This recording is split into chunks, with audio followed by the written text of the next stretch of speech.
Welcome to the weekly upload with Bent Pixels. Kevin, do an action pose. Awesome. You can't just put me on the spot. No, I can't, but that's the whole point. You're gonna put me on the spot later, I'm sure. Like, the only other pose I can do is some like Ginyu Force pose from like Dragon Oh, Ball. if you want to do that, I can like go lower and you can go. We need like three more people. That's true. We need 3 more people, and then we need like a bigger depth of camera. We're gonna make a human pyramid. There's something awesome.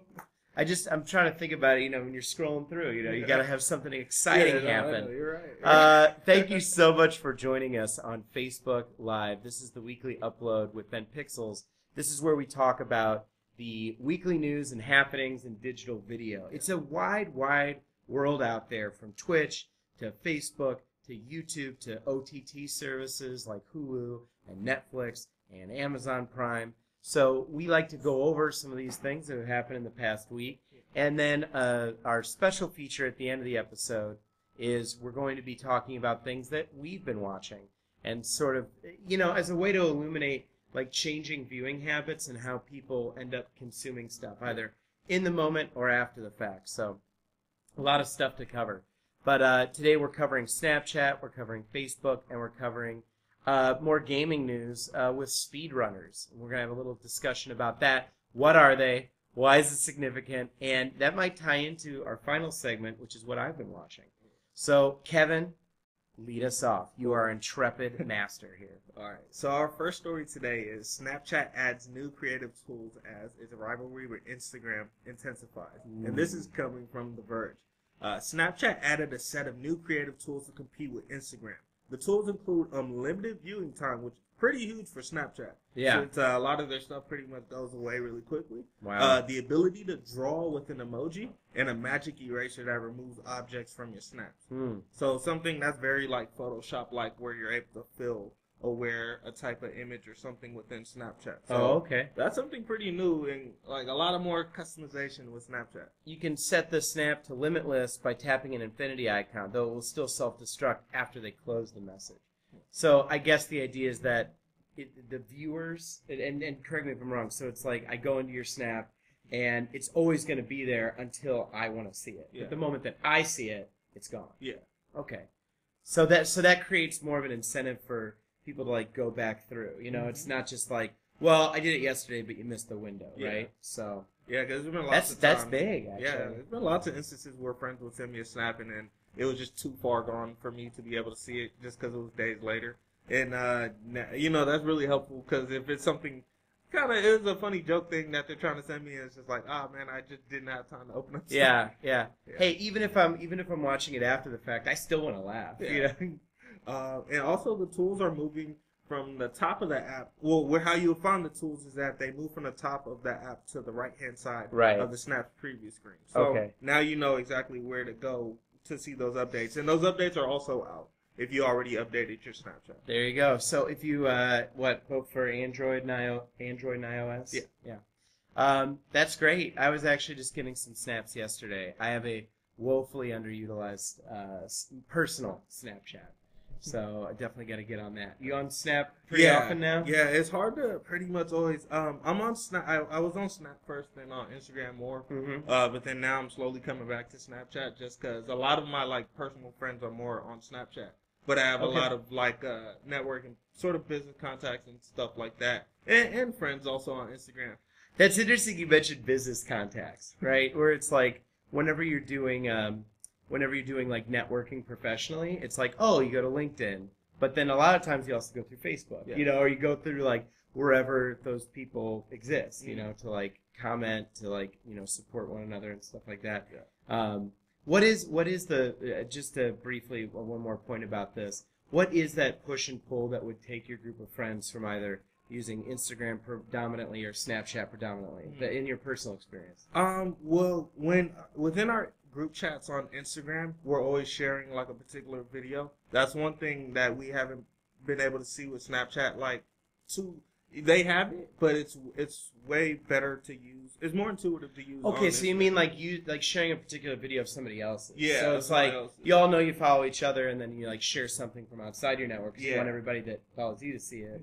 Yeah. Okay. Yeah. So in that kind of way, Instagram's a little bit more intuitive, but Snapchat, in terms of like you're showing something that you did with your friends, is way more intuitive with Snapchat because it's more personal. And I think that's where Snapchat sort of wins with like the millennials and the Generation Z and like the younger market, just because everything's more personally with friends. It's more in the moment with stuff. And just about talking about generational differences, a lot of the Snapchat-esque things that we think of, with the face technology and the emojis and doing the text and stuff like that, all of those little tools, they were already on Facebook Messenger. So I end up using like the Facebook Messenger stuff just because that's where my friends are at. Yeah. So it's always about like I want to try and take them onto like the cool hip thing, but like nobody's on the cool hip thing, with the exception of like the one or two cool hip friends. No, I know there's still some people who still use AIM to this day and stuff like that, or try to use like a iteration of much AIM, love to AIM. Which is still amazing. I don't know, but more power to those people. Yeah, absolutely.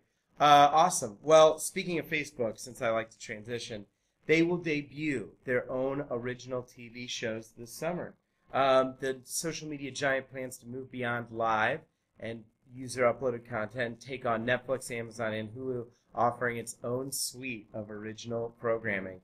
They're starting to launch with the originally 24 shows, longer programs, as well as 10-minute episode shows that refresh every 24 hours. So if you want to read more about this story, it's on konbini.com. I don't believe we've ever had that one on our konbini.com. Yeah, that's a new outlet that I've recently found out about. That's really cool. That's they have awesome. A lot of very current trending topics, whether it's just on tech or just technology, social media, some video stuff. There's really a lot of different stuff. And that whole Facebook story is really cool how they're sort of doing that because it's really nice how it's cool how everyone is now competing with each other to have just their own service, their own content, and it just shows video content and everything is more important than ever for a brand and for a company. And it demonstrates that Facebook has, I think, typically in its public facing, they've always talked about how they want to be the conduit. They're not the studio. Yeah. This is sort of the beginnings of that, or at least them trying it out. It'll be interesting to note how it works. Like when YouTube did its original like premium channels, when they were going to do like original celebrity connected branded channels, there were some hits and then there were some misses.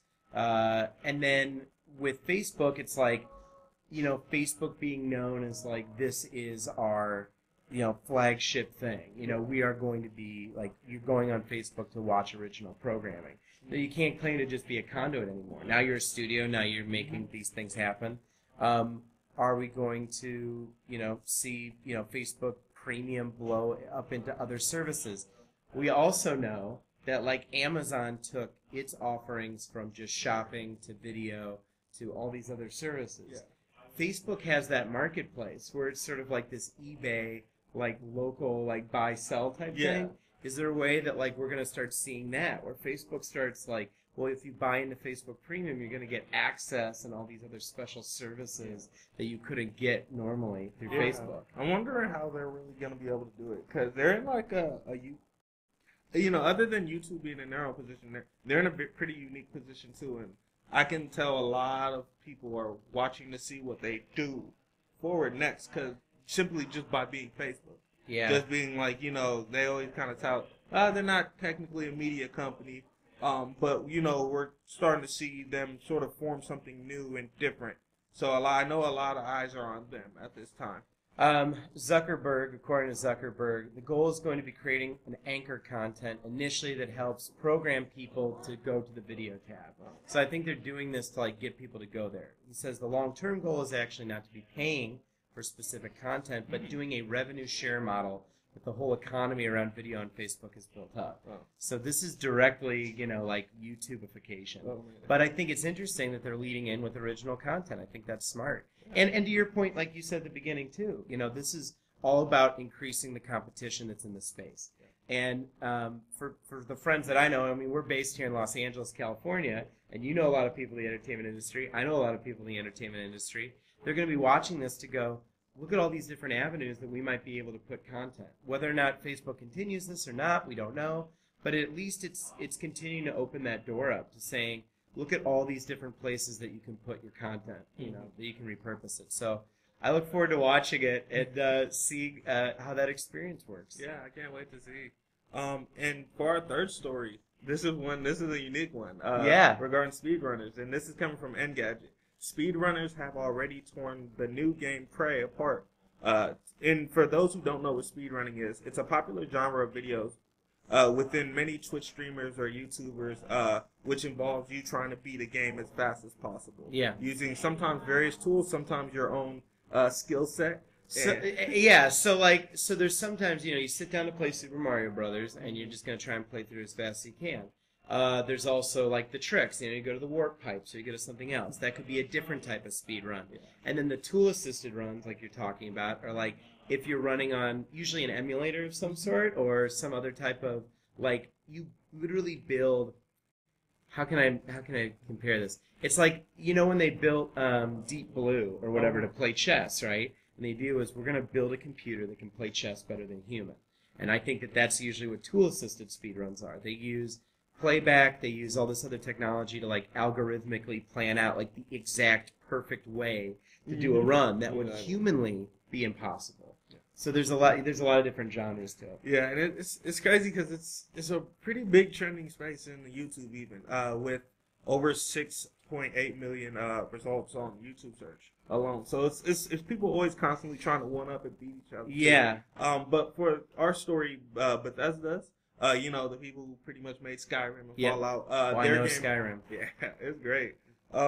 Their game Prey, their reboot Prey, has been out for less than a week, and players have already posted speedruns. The best one so far is a 19-minute and 34-second elapsed time posted by DrakQ on YouTube. Okay. And the speedruns, usually they'll involve tool assist, but he actually used a specific sort of weapon in the game, the glue cannon, which is where you're able to, it basically shoots foam. Okay. And he was using that to sort of climb up over the game and sort of break into different parts of the game without actually breaking it. And so this is a cool kind of strategy that speedrunners use, where they clip through. It's what's called clipping. They'll clip through the environment where if they get near a wall in the game, right, your character, you move near a wall and you back them up, or you do a jump, or you do an awkward movement. All of a sudden it's like boom, boom, boom, boom, and they'll start doing this weird like auto animation where they'll either go through the wall, they'll travel up the wall. With this, he's utilizing the physics of the gun. You know, you're shooting an object and then you're using that object to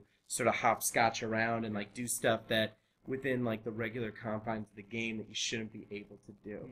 I think. Why do you think that speedrunning is so popular or is growing in popularity with this amount of speed? I think it's just pun intended. I think it's just the challenge because, you know, we have so many. It used to be times where you could spend like I remember growing up, you'd spend so much time. You would save for a game, and that was the one game you had for the summer, and things like that. But now it's more like now you choose to do that. Yeah, now it's like there's so many games that are coming out in the week, whether they're indie titles, whether they're AAA titles, browser games.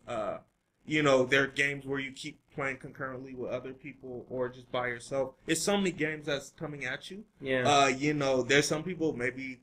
It's some people who would just want to play the game as quickly as possible. Other times it's just a challenge. Yeah. It might be just, you know, I want to be the first person to beat this. Just like with Destiny raids. There's always, whenever a new Destiny raid comes out, there's always those groups of people who are trying to beat the raid as fast as possible. Yeah. Or be the first people in history to beat that raid. Yeah, that's awesome. I think, for me, I think it's like that meta level of like watching somebody play a video game more interesting, where it's like it's entertaining as yourself to play and beat a video game.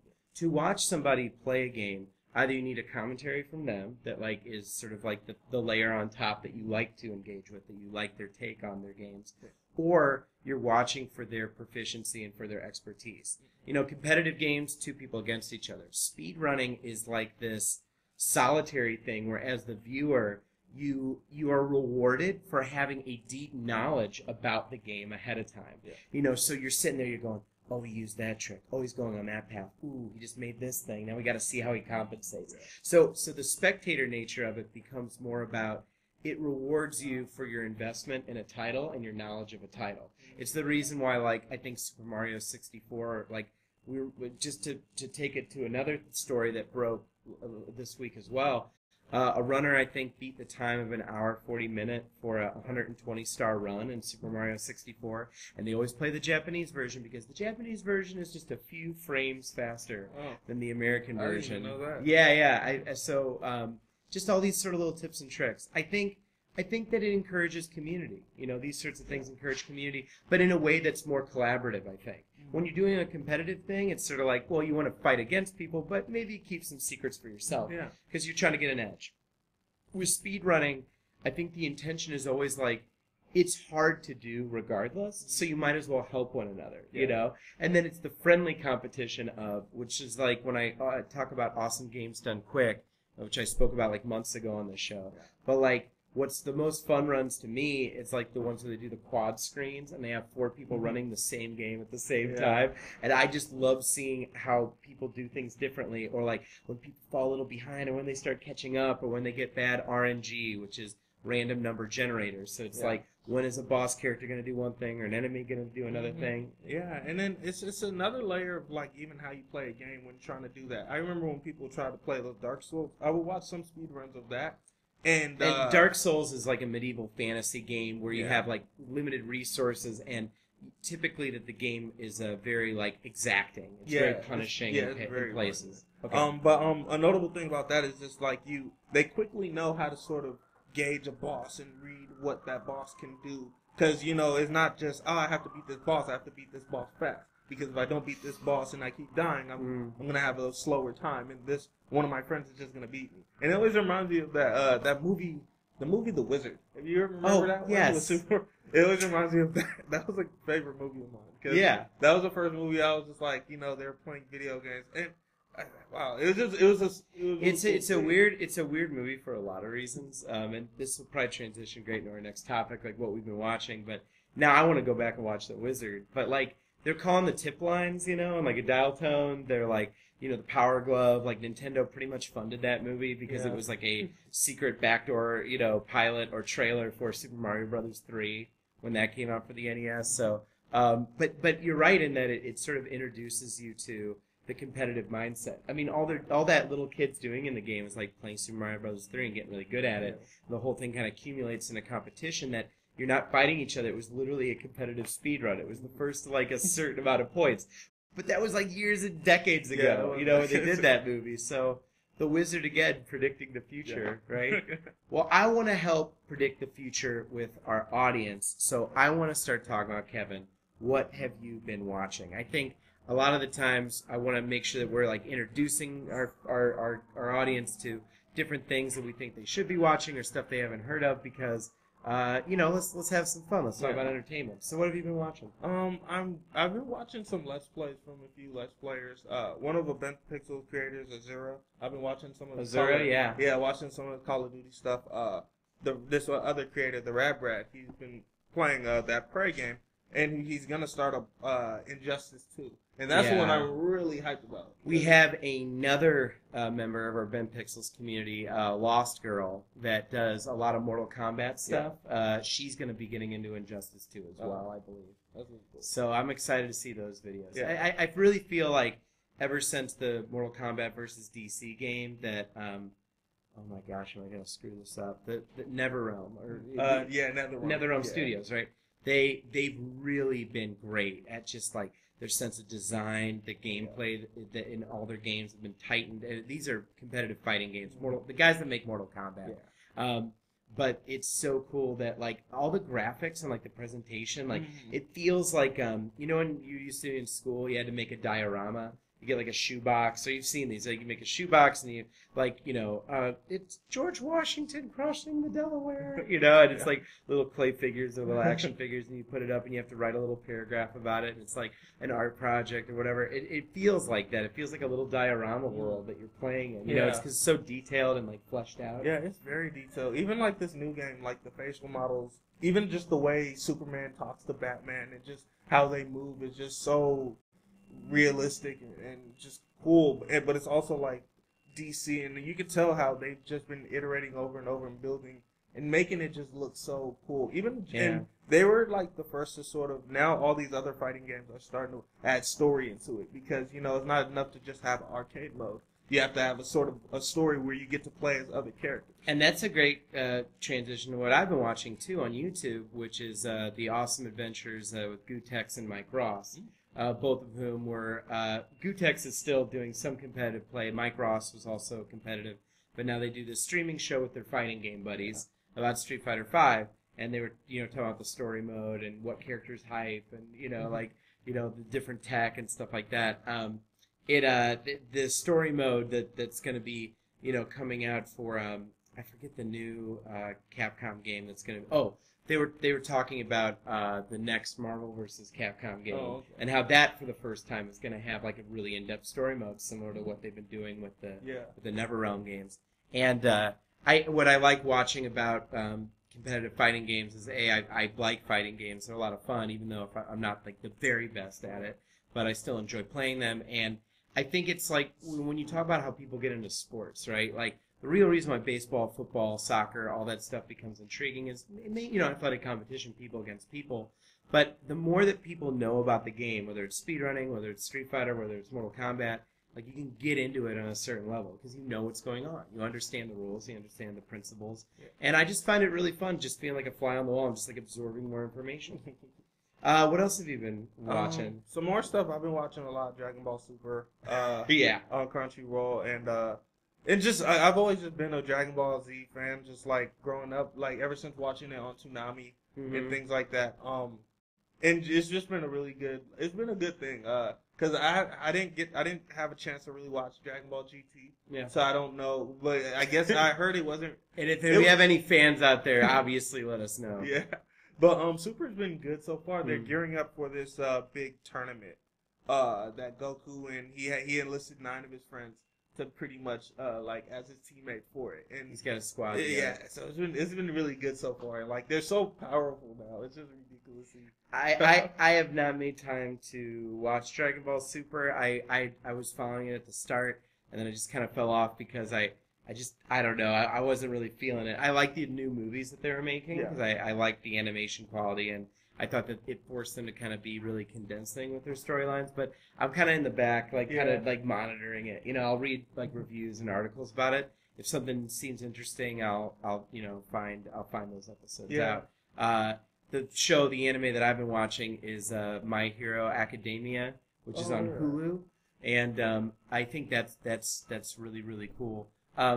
There is somebody that's in our network, Bill Burr, that had a segment on his podcast, and there might be, this is a teaser, there might be something more coming out about this where he watched a particular anime. I heard that podcast, but I haven't seen that. That's cool. Okay, yeah. Cool. So, when that officially happens, we're gonna, but that's more of a teaser. Bill Burr, if you'd notice on the page, we recently celebrated, and definitely with the help of Kevin here, celebrating the 100K subscriber mark, getting past on his channel.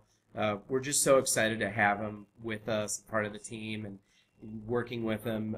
It's been really cool to see that kind of rapid growth. Yeah. And it just goes to show you that, when you got the right content, you got the right partners, Ben Pixel. When you got the right everybody working together, that you can really see some extraordinary stuff happen. And I think that you're part of this. Thanks. So thank you for that. No, thank you also for even the opportunity and all that. Just because it's all learning from you also. Just, best practices and things like that. Hey, you gotta follow this guy. You gotta follow this guy. Yeah. Follow both of us. All right. So where can they follow you, Kevin? Yeah. You can follow me on Twitter and Instagram at KTFright or KTFright, however you want to call it. KTFRIGHT.